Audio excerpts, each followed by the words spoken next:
I, 43 male, try to do my best to provide for my wife, F38, and 2 kids, 3,5, as well as my mill, and would like to think I'm doing a decent job. Over the years, I worked to improve our family's living situation. Not only did I complete another bachelor's and recently master's in a STEM-related degree, I at the same time worked 2 full-time jobs, while completing my second bachelor's, and put my wife through school as well. She completed a degree where she could make good money, /60-70K/year, in a healthcare field that always has jobs available. But with the birth of our 2 kids, she has since gave up on her career to be a SOM for the time being. At first it was a struggle while I was finishing up my master's. Once I completed it, after our youngest turned 3, my career took a jump up and we are now able to afford our single-income household in a more feasible manner. We're far from rich but do okay for a single-income family of 4, a little north of 150K base plus bonuses. The past year life was overwhelming for my wife, so even though I now work 75% from home, I budgeted to hire a daytime nanny to help her around the house with one child while the other is in school. Now my day starts every day around 5:36 am. I get the house ready for the day before the nanny comes at 8 am. I get our oldest up and ready for school, breakfast made, and plan out my day, bring our oldest to drop off, and be home in time to let the nanny in. My most recent task at work has me grounded for the next 2 months, meaning I am now 100% WFH. While this is nice, I am busy in meetings all day as my role manages teams on a global scale as I oversee projects for my industry. For the past 1.5 months, I realized my wife, as much as she says her life is stressful at home, starts at 10 am. I asked my mill and nanny if this was always the case after a week or so of WFH, and they both responded more or less. Sometimes earlier, sometimes later. My wife literally wakes up and cooks and then scrolls through her phone or shops from home. Which brings me to my gripe. I am glad I am able to provide her that sort of life since we both grew up lacking in means. I get the possibility of postpartum depression, the stress of having kids, the feeling of being unfulfilled, the fact that I probably am a shitty husband. But for what it's worth, everything is taken care of and then some. I manage the house's finances. She claims she was too busy to do so, pay all the household bills. I pay my own personal bills. I pay her bills, track and perform all the upkeep of our house appliances /cars /pets etc. And I also help pay for my mill's medical bills and car note, but apparently my life is on easy street compared to hers. I can't decompress to her because it seems like she always feels the need to one-up me. I had a bad day. But she had it worse cause I'm lucky I got to go away and work. My feet hurt from walking all day during work travel, which is nothing compared to her standing and cooking with a child clinging to her. For the past 2 or so years, I've been told I ruined her life, her opportunities, etc. But when I reminded her of what she says, she denies and dodges accountability. My mill has brought me aside and stated she's noticed a change in both myself and my wife. I have a greater attachment to my kids and hell. I've hugged the dogs and talked to them more about my life than to my wife. I honestly feel like I am in emotional survival mode as I'm 1 step from moving up the career ladder and 1 step away from finding love and comfort from the bottom of a whiskey bottle. I'm sure I'll be hearing from the manly men of Reddit about how I'm simping. But I'm not a machine. I just want to know and feel that someone I prioritize aside from my kids appreciates and loves me for what I do. I'm sure I'll hear from the stay-at-home moms of Reddit. Which is fine. I grew up in a single parent /mother household. It's not easy. And honestly, with the help of her mother and a nanny Monday to Friday, for one toddler while another child is at school. Can you honestly tell me she's having the typical SOM experience? Because neither my friends or colleagues who are single parents can say she is. Update 1. I do work in an industry that has a large female population, but I'm literally an open book with work, name colleagues and staff under me. She has access to my work agendas and correspondence if she really wanted to snoop, but on that note she still doesn't know what exactly I do for a living at this time. 2. We as whole family, her parents and mine, have tried to get her to go to therapy but she refuses or skirts around the issue. 3. Aside from my coming from a single mother household my biological dad was present in my life. She has had both parents in a reportedly monogamous marriage for over 40 years. 4. I have tried to talk to her about everything and my own feelings, but again, one-upmanship tends to be the trend here. 5. What I am getting out of the marriage was asked now. Aside from my 2 beautiful kids, I've been asking myself that same question. We have a near non-existent sex life mainly since last year. I always figured maybe it's part of depression or whatever she may be going through. Maybe I'm just not attractive enough or just horrible in bed because of my health conditions. I'm not some supermodel husband, but temptation and opportunity does knock and I can perform still, but I never give in, because as cliche as it sounds, I honestly do love my wife and want to only be with her. 6. I'll give credit where credit is due as I don't want to sound biased. When I say she wakes up and cooks, she cooks for everyone in the house. Myself, kids, mill, and even nanny. Aside from breakfast, she cooks all meals and snacks. I typically fast until lunchtime and our oldest tends to eat a small simple breakfast in case they don't like what school serves that morning. She does load both the kids and her laundry, but seldomly folds and puts them up. I typically do my own and the rest of my clothes I dry clean because they're work clothes. She does keep track of our pantry and fridge. But after she makes the list, I'm the one who goes out and buys everything if not delivered. She does clean our bathrooms and house 50% of the time. The other 50 is done by either Mill or myself or sometime Nanny if she feels like being extra helpful. 7. Prior to Nanny, my Mill was the main help for my wife up until she had unexpected medical needs. So I opted to hire a nanny to help them both, more so when Mill is having treatments and recovering. Update 2. I showed my wife my post the following weekend and she read it and all the comments. Long story short, argument, she left our house to stay with her sister, and I've been a single parent since. It's sad to say, aside from the good nights to our kids, it's all pretty much the same routine. Nothing much else to say other than, thank you for all the kind words of encouragement. It feels depressingly sad that I feel that I have to turn to random internet strangers for some sort of validation in my rant. My apologies in advance as I try to keep this as vague as possible. Update 3. Post-birth, our kids' pediatrician's office gave my wife those postpartum depression screening forms, and during the time of both she scored pretty high and was suggested to see a therapist. With our second child she scored significantly higher and I should say I made an effort to get her the help she needs. She refused, so entered mother-in-law and nanny for support. I know what people will say/think, but this is one of the reasons I am not 100% ready to just give up and file our life together away. Also, I know silently suffering in the near and long run of our kids' future will not add to a healthy atmosphere, but neither would a bitter and hate-filled divorce. I know some have compared it to ripping off a bandage, saying it'll hurt at first but that pain goes away, but I'd rather try to spare my kids thinking that their parents ended up hating each other because of them or something along those lines. I've told a few PPL I talked to in DM since my last post, a little more insight on my personal life. Prior to my promotion I was a PM managing teams and budgets, so out of habit I planned for a lot of what ifs. That being said, I made a number of contingency plans if sadly things went south. So, yes, I have talked to a lawyer, 3 actually. Know our rights and what each of us are entitled to. Have a draft settlement created and on hold until I feel I need to use it. I know what I want and am willing to offer more than what is fair for our kids' well-being, but also have a plan if we end up going to court. It's 100% on me that I'm suffering in silence, but I'm too stubborn to just give up, so while I am venting, I don't expect anyone to feel sorry for me. I endure it to keep the norm our kids know, ensure my Mill's treatments go uninterrupted, and of course the hope my wife would finally be open to give therapy a shot and climb together to a better place. Thank you all again.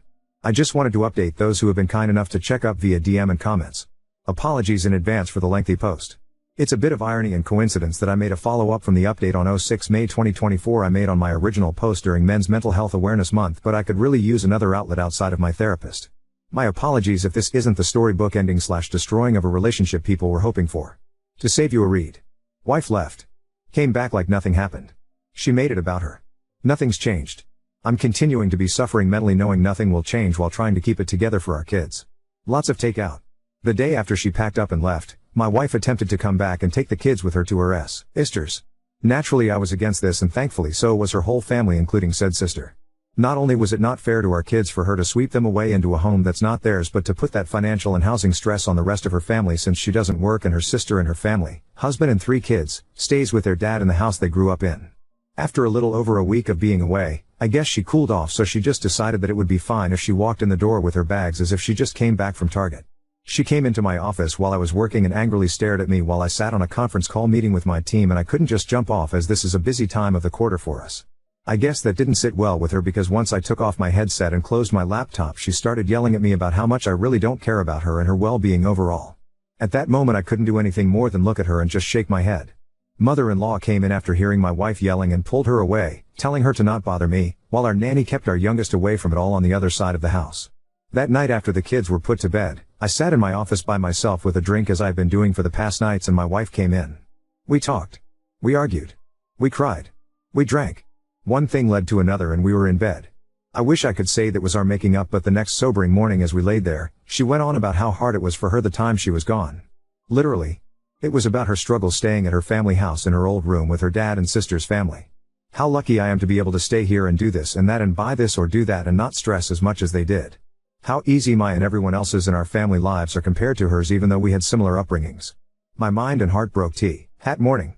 I've been spiraling down since then, and this last week I made another attempt to reconcile and talk things out, but I was met with a shouting match while trying to express my current stress and anxieties with life and work in general. Wife, well, do you know how hard this is all for me?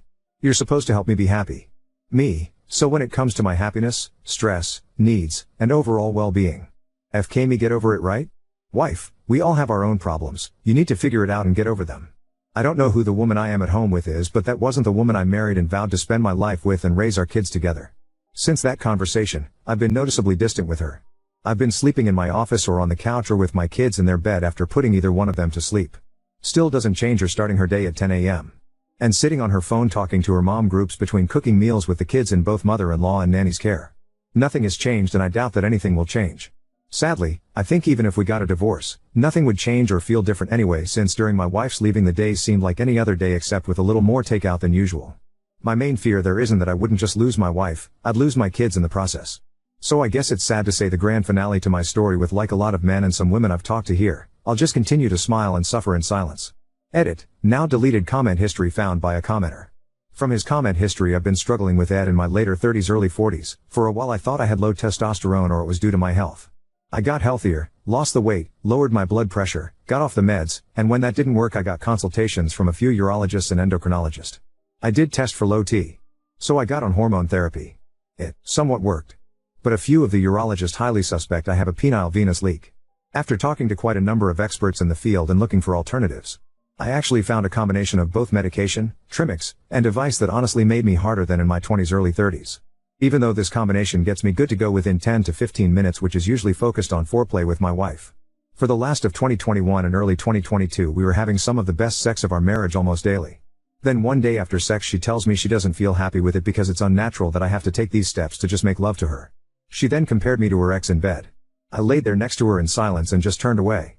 My brain broke that night. Now on to second story. Best friend ambushed me with a setup dinner weeks after I lost my husband, and now I'm chased by her trio of toxic supporters. I 23F lost my husband 25 male weeks ago to a car accident. He was the love of my life and I'm still not used to waking up without him every day. We have big plans for our future and it all came crashing down in a heartbeat. We met on his uncle's farm, he was a farm hand and it was love at first sight for me. I'm also 4 months pregnant, but I haven't told anyone. I was planning on telling my friend when I was feeling better. My best friend Lee 24F has been my shoulder to cry on during this time. She helped me with his funeral and anything else I needed as a NC with my bio-family story for another time. She is currently dating Barry 24M. They usually hang out in a trio with Liam 24M. When I first met Liam he hit on me hard, tried everything as in would try and compare himself with my husband, say weird things like our kids would be cuter than if you had kids with my husband. He's also made weird comments like I need a city boy and would motion himself. When I'm a country girl through and through, I typically would shut him down and or ignore him, but I would always get dirty looks from Barry.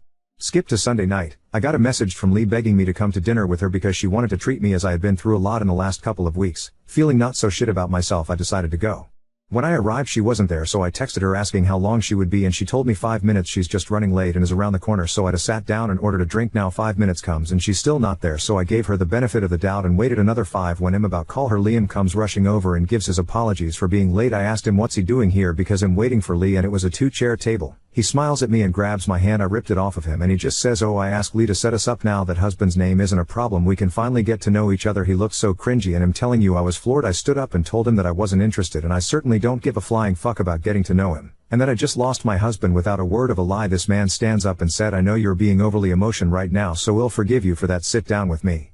I'm not saying we have to have sex straight away or anything. I was disgusted. I shoved past him and went home as fast as I could. When I did get home, Lee messaged me, Sue, how was dinner, with a smirk emoji. I called her and when she answered I didn't let her get a word and I yelled at her, asked her how she has the audacity to do something like this weeks after I just lost my husband when she's been the one to hold me together this whole time. I asked her what fucking game was she playing and that the only reason I wanted to meet tonight with her was to tell her I'm pregnant. I just hung up on her and texted her I need time and don't want to be contacted by her for the time being. Last night Barry came to my house and asked to talk. I said no and that if he didn't leave I'd call the police. He told me that I broke Lay's heart and that I deeply hurt Liam, when now is an even better time to get to know Liam because he could raise my child with me. I opened my door, which Barry took as I wanted to talk. Instead I hit him with my shoes and chased him to his car screaming. I'm actually embarrassed I did that. All day today I'm being flooded with messages from friends and the trio themselves shaming me for pushing the people who care about me the most away and that they don't even recognize the person I've become. The only thing that hurts me most is that my husband would know what to do. He would tell me how to fix it and now I've no one who I can talk to. I'm just so numb inside. I have a therapy appointment tomorrow, but I'm thinking of calling my husband's mom even though we've barely spoken since the funeral. Any advice is appreciated. Update 1. I called my Mill Louise. After making the post I thought that I needed to tell her about baby because just like some of you said, she is overjoyed about the news. She didn't answer my call but instead drove straight over to my house. I honestly didn't know what to say to her, but we just hugged and cried all night. I didn't have the best delivery about how I am pregnant, probably due to all the crying, but she just light up and was so happy. It's the first time I've seen her be this happy in all the time I've known her, so at least I have some support. My Phil came over when he finished work after Mill told him he needed to come to my house and he was too overjoyed about becoming a pop. Louise offered to have the baby and I move in and I agreed. She said that I can sleep in my husband's old room, which was a little bittersweet. When I told her what was going on with Liam and Barry, she was furious and told me not to worry about it because they, Mill and Phil have my back. After a lot of even more crying, Phil told me that my husband would be so happy to have this baby grow up on a farm like my husband did. Overall, our conversations last night was something I needed. Now I'm just going to answer some comments. 1. No, this isn't fake, and if you choose to believe that, then that's fine, but don't be dragging my husband when you don't even know him. Liam didn't kill my husband. It was a car accident and my husband died on impact. Nothing crazy went on, it's just awful, but it's as simply as that. 2. Lee was my friend for a long time. She was genuinely there for me when I went NC with my parents and I thought she was a decent friend. Now knowing the truth, there is many things I can think of that she did that are red flags. Personally, I think I ignored them because I have never been close to anyone like that other than my husband. 3. Liam is a loser, and from my chat with Barry I learned that he's always had feelings for me and he's never given up because apparently he's my type. He isn't and never will be. 4. Yes, I ordered a drink. I didn't think I needed to disclose that I ordered a lemonade. It was simply a soda, nothing wild. I know I'm pregnant and I'd never do anything silly. 5. I'm not magically pregnant. My husband and I both wanted children young and were trying for about a year. We just didn't disclose that we were trying because my husband and I think it's weird telling people we're having sex an extra amount. I don't know, but my husband and I are very private people and kept a lot of it that way. And as for the trio, I've blocked them. None of my family are reaching out because they simply don't know me anymore. The only friends who are reaching out are mutuals of either Lee, Barry and one of Liam's other friends. I was confused on if I what an asshole because I just left Liam standing there and yelled at Lee. I was so upset. I was confused on the entire thing, but thank you all and I will update on what happens because I know Liam will not give up until he's in jail. I seriously hope it doesn't come to that, but the fact he drove past my house twice is uneasy, so I'm hopeful the move to husband's parents' farm will have my baby and myself on a better path.